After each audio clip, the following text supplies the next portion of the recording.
Hello students, welcome back on your YouTube channel यशकुन।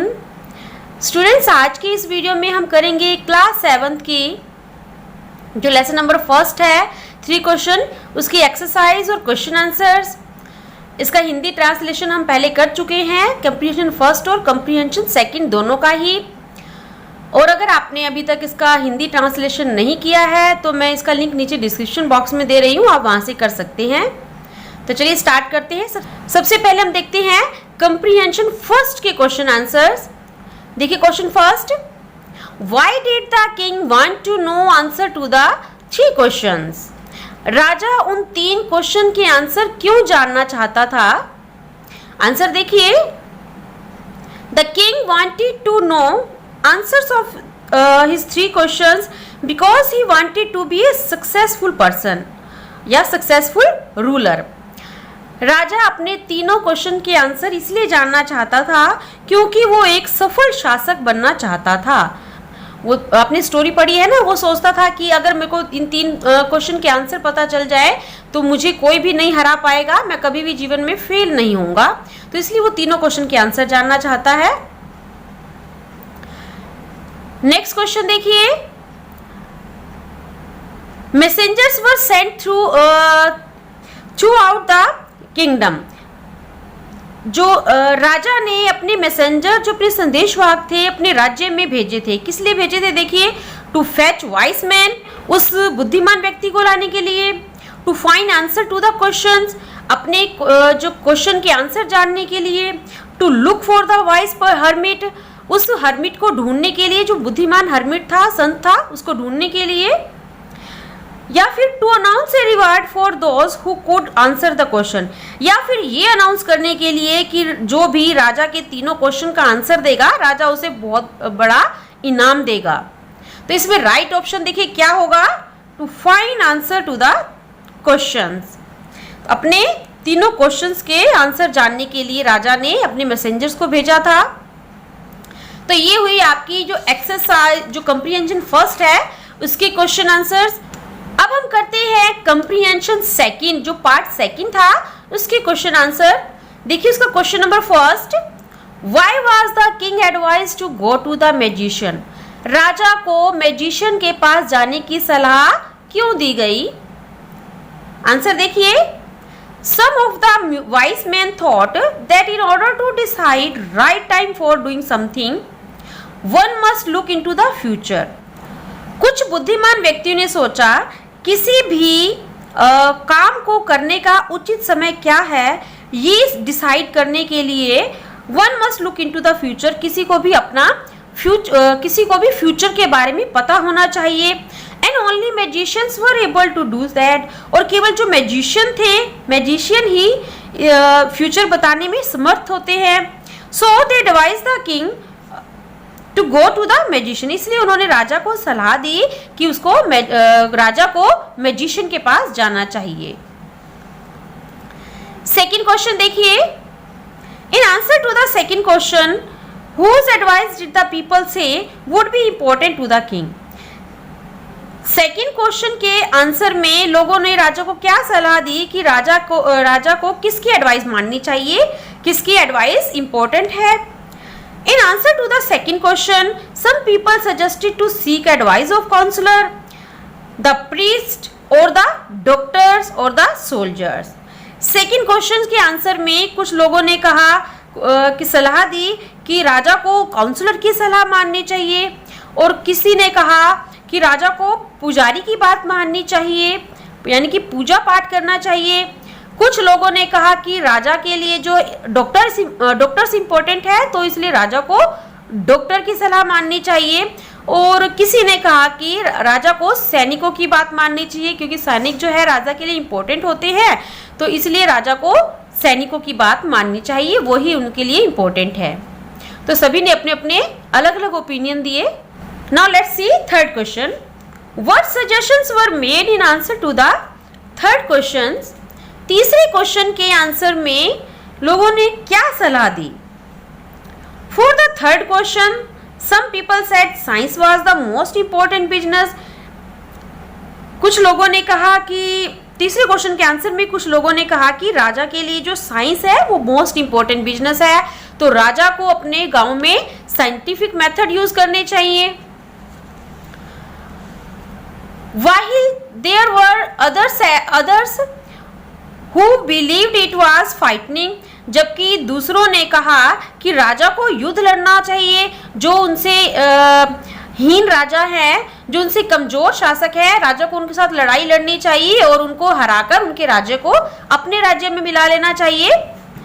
And then there were those who believe religious, और जो लोग धार्मिक बातों में विश्वास करते थे, धार्मिक पूजा में विश्वास करते थे, should take the first place.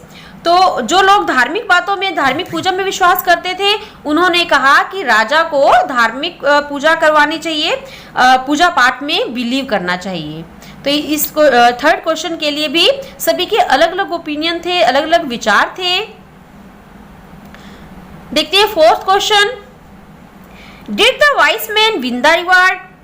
If not, why not? क्या उन बुद्धिमान व्यक्तियों ने, जो सभी व्यक्ति आए थे, तो उन बुद्धिमान व्यक्तियों ने इनाम जीता, और अगर नहीं तो क्यों नहीं जीता? आंसर देखिए, know the vice man didn't win the reward.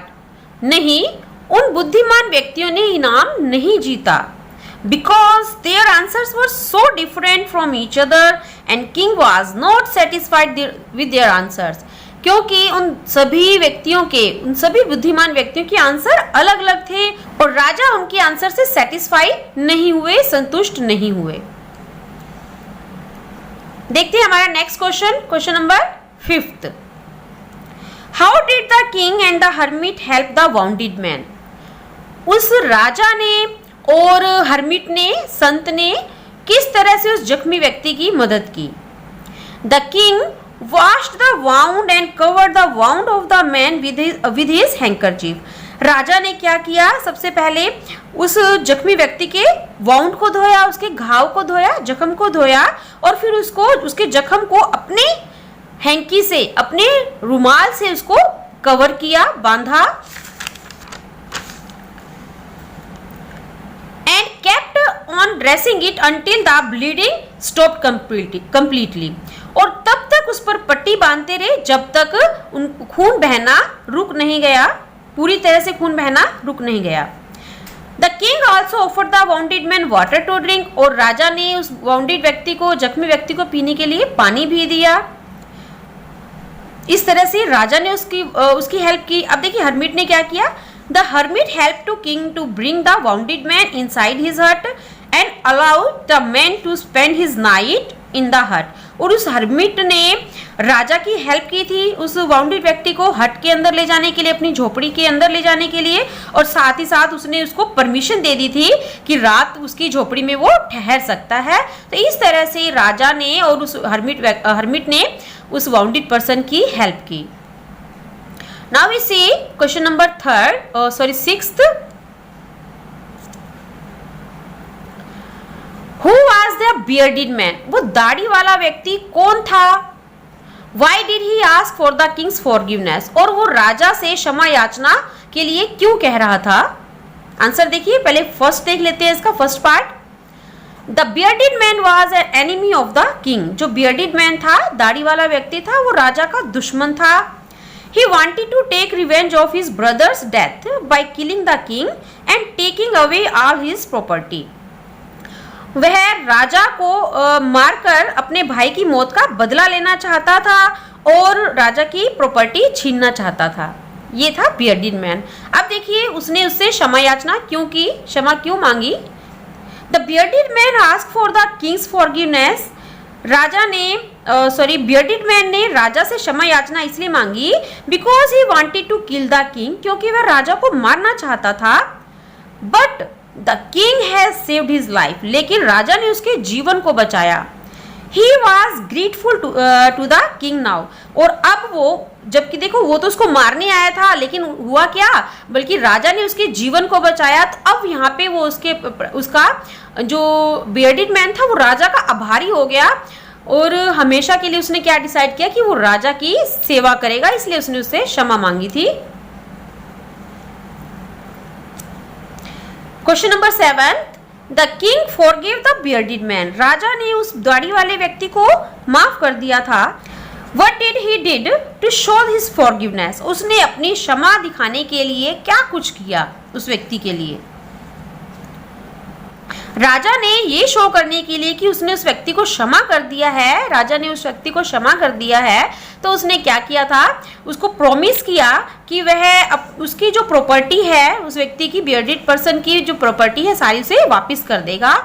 और भी इसने देखो क्या किया था। अगर आपका जो क्वेश्चन शॉर्ट में आ जाए आप इतना कर सकते हो, अगर थोड़ा लॉन्ग में आ जाए तो आप ये लिख सकते हो कि राजा ने उसको अपने सर्वेंट भेजे थे, उसकी देखभाल के लिए अपने डॉक्टर्स भेजे थे। तो ये सारे पॉइंट आप उसमें डाल सकते हो। नेक्स्ट देखिए question number 8, what were the hermit's answers to the 3 question. उस हर्मिट ने, उस संत ने तीनों क्वेश्चन के क्या आंसर दिए। राइट ईच आंसर सेपरेटली, हर आंसर को अलग अलग बताइए। Which answer do you like the most and why, और आपको कौन सा आंसर सबसे अच्छा लगा और क्यों अच्छा लगा, रीजन देना है आपको। आंसर देखिए, the most important time the hermit said is our present. Hermit ने कहा कि जो मोस्ट इंपॉर्टेंट टाइम है हमारे लिए वो क्या है, हमारा प्रेजेंट है, वर्तमान का टाइम मोस्ट इंपॉर्टेंट है, क्योंकि it is the only moment when we have the power to act. क्योंकि ये केवल वही पल है जिसमें हम कोई भी किसी भी काम को करने की पावर होती है और कोई शक्ति होती है, हमारे पास ताकत होती है किसी भी काम को करने की।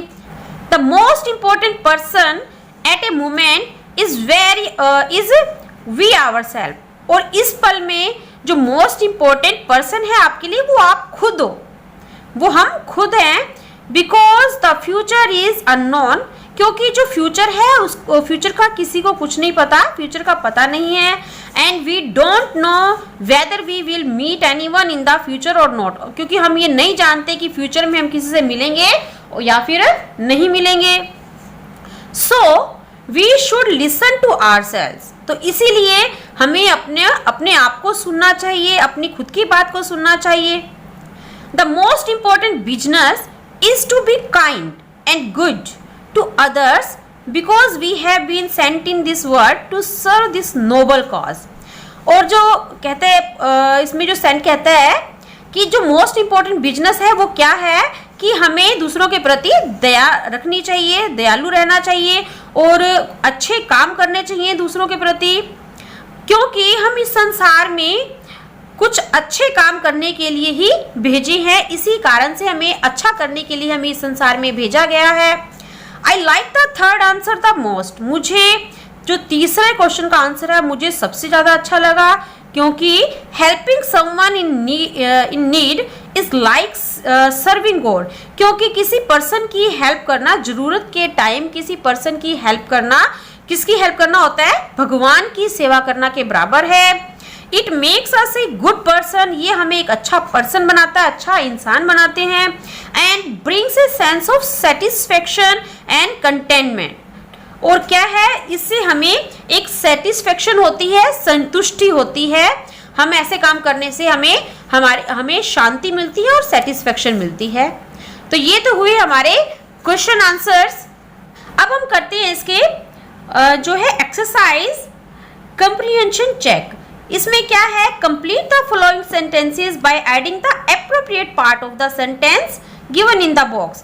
आपको क्या करना है, इस बॉक्स के अंदर से चूज करके, इस बॉक्स में से चूज करके इन जो फिलअप दे रखे हैं ये सेंटेंस आपको यहाँ राइट करना है, एप्रोप्रिएट सेंटेंस। तो आप कर लोगे, फिर भी मैं आपको एक बार बता देती हूँ। Many wise man answer the Kings questions. बहुत से बुद्धिमान व्यक्तियों ने राजा के क्वेश्चन के आंसर दिए, बट देयर आंसर्स वर, देखिए ये वाला कौन सा क्वेश्चन आएगा, ये वाला सेंटेंस, देखिए यहाँ पे ये सेंटेंस जो है एप्रोप्रिएट रहेगा। But their answers were so varied that the king was not satisfied. बहुत से बुद्धिमान व्यक्तियों ने उनके क्वेश्चन के आंसर दिए, लेकिन राजा उनके आंसर से संतुष्ट नहीं हुए।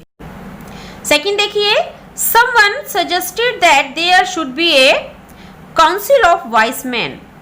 कुछ पर्सन्स ने, कुछ लोगों ने सजेस्ट किया कि उन राजा के पास बुद्धिमान व्यक्तियों की सभा होनी चाहिए।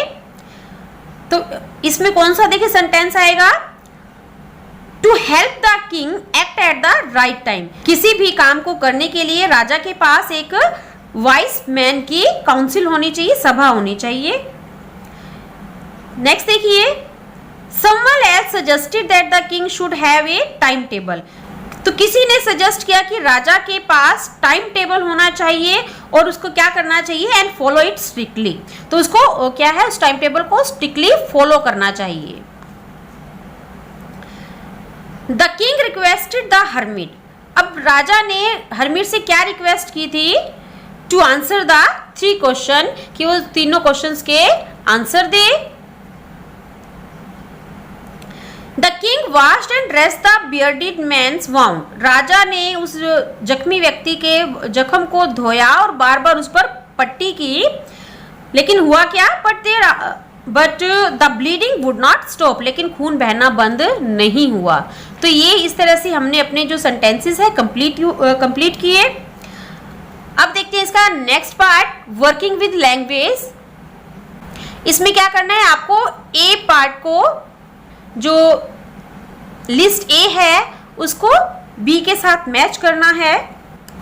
फर्स्ट देखते हैं वाउंडेड। वाउंडेड मीन्स क्या होता है, सेवरली इंजर्ड। तो फर्स्ट किससे मैच होगा, सेवरली इंजर्ड के साथ। वाउंडेड मीन्स होता है जख्मी। अवोक, अवोक मीन्स क्या होता है, जागना, उठना। तो इसमें ये किस साथ मैच होगा, गॉट अप फ्रॉम स्लीप, नींद से जागना। फॉरगिव, फॉरगिव होता है क्षमा करना, और इसका जो मैच होगा पार्डन। पार्डन मीन्स भी क्या होता है, क्षमा करना। पीटी, पीटी मीन्स होता है दया। और नंबर जो 5 है वो क्या होगा, फील सॉरी फॉर, किसी भी काम के लिए दया मांगना, क्षमा याचना करना। बेड्स, बेड्स मीन्स क्या होता है, जो आपको मैंने बताया था क्या, small patches of ground for plants. Plants लगाने के लिए जो हम जमीन में छोटे छोटे गड्ढे खोदते हैं उन्हें हम बेड्स बोलते हैं, बेड्स बोलेंगे। नेक्स्ट देखिए रिटर्न। रिटर्न मीन्स क्या होता है, वापस करना, गिव बैक। तो ये भी आपके हुए मैच। अब हम करते हैं second part. Each of the following sentence has 2 blanks. इन सेंटेंसेस में 2 ब्लैंक्स दिए गए हैं। Filling the blanks with appropriate form. आपको इसमें एक्यूरेट फॉर्म फिल करनी है। Word given in the brackets, जो फॉर्म ब्रैकेट में दे रखी है एप्रोप्रिएट फिल करनी है। अब देखिए, he has dash to help me. अब यहाँ पे देखिए कौन सी फॉर्म आएगी वर्ब की, क्योंकि हैज है तो ये कौन सा टेंस हुआ, प्रेजेंट परफेक्ट टेंस। और प्रेजेंट परफेक्ट में क्या होता है, जो हेल्पिंग वर्ब हैज हैव का यूज होता है, और साथ में वर्ब की थर्ड फॉर्म आती है। तो यहाँ पे हम क्या यूज करेंगे, वर्ब की थर्ड फॉर्म, प्रॉमिस की थर्ड फॉर्म क्या होगी, प्रॉमिस। तो he has promise to help me. Do you think, क्या तुमने सोचा, he will remember his promise. अब यहाँ देखिए वर्ब की फर्स्ट फॉर्म क्यों आएगी, क्योंकि ये फ्यूचर इंडेफिनिट टेंस यहाँ पे यूज हो रहा है। तो फ्यूचर इंडेफिनिट में क्या होता है, वो हेल्पिंग वर्ब विल और शैल का यूज होता है, और विल और शैल के साथ आप किसका यूज करते हो, वर्ब की फर्स्ट फॉर्म के साथ। तो इसलिए यहाँ पे हम वर्ब की फर्स्ट फॉर्म लगाएंगे, प्रॉमिस। देखते हैं next, the dash said that only fresh evidence would make him change his dash। the judge, अब यहाँ पे क्या आएगा, जज ने कहा, जज ने कहा said that only fresh evidence would make him change। जो fresh evidence है, जो new evidence जो है, वो make him change his judgment। तो न्यू एविडेंस ही उसके जजमेंट को चेंज कर सकती हैं। उसके जो जजमेंट होता है, जो डिसीजन लेता है जज, उसको जजमेंट बोलते हैं। तो जज केवल फ्रेश एविडेंस के आधार पर ही अपने फैसले को बदलेगा।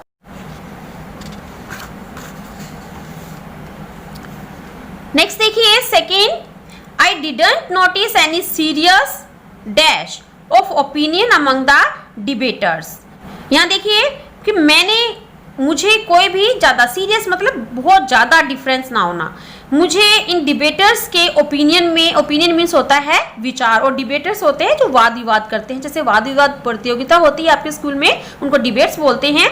तो कहते हैं कि जो डिबेटर्स है, इनके ओपिनियन में मुझे बहुत ही कम, सीरियस डिफरेंस क्या होता है, बहुत ही कम डिफरेंस होना, तो बहुत ही कम डिफरेंस लगा।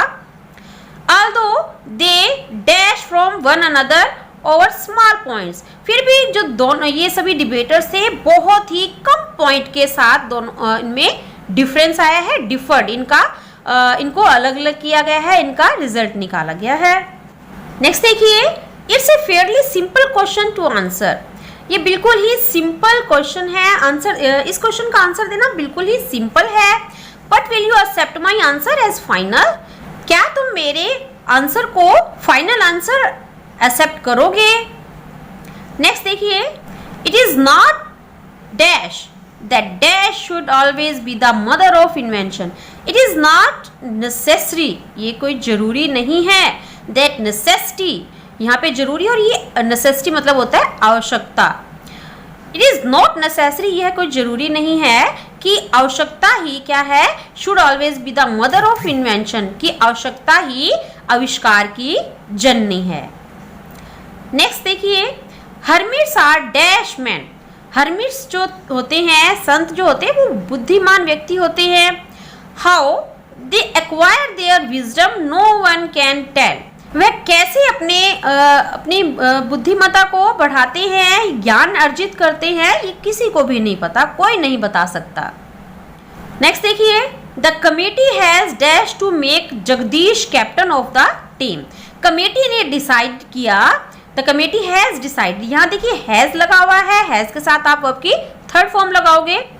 कमेटी ने जगदीश को टीम का कैप्टन बनाया। The decision is likely to please everyone. तो जो डिसीजन था वो सभी को ही पसंद आया। Asking for dash is an noble as willingness to forgive. Asking for forgiveness, किसी से भी क्षमा याचना करना उतना ही अच्छा है जितना कि अपनी इच्छा से किसी को माफ कर देना। तो स्टूडेंट्स, ये हुए हमारे लेसन नंबर 1 के क्वेश्चन आंसर्स और साथ ही साथ इसकी एक्सरसाइज। आई होप आपको अच्छे से समझ में आई होगी। तो मिलते हैं हमारे नेक्स्ट वीडियो में नेक्स्ट लेसन के साथ। Thank you. और साथ ही साथ जाने से पहले मैं एक बार फिर से आपसे रिक्वेस्ट करना चाहूँगी कि अगर अभी तक आपने हमारे चैनल को सब्सक्राइब नहीं किया है तो प्लीज़ चैनल को जल्दी से सब्सक्राइब कीजिए, वीडियो को लाइक कीजिए और साथ में जो बेल आइकन है उसको प्रेस कीजिए। इसका बेनिफिट ये होगा, जैसे ही मैं न्यू वीडियो अपलोड करती हूँ तो सबसे पहले आपको उसका नोटिफिकेशन मिलेगा।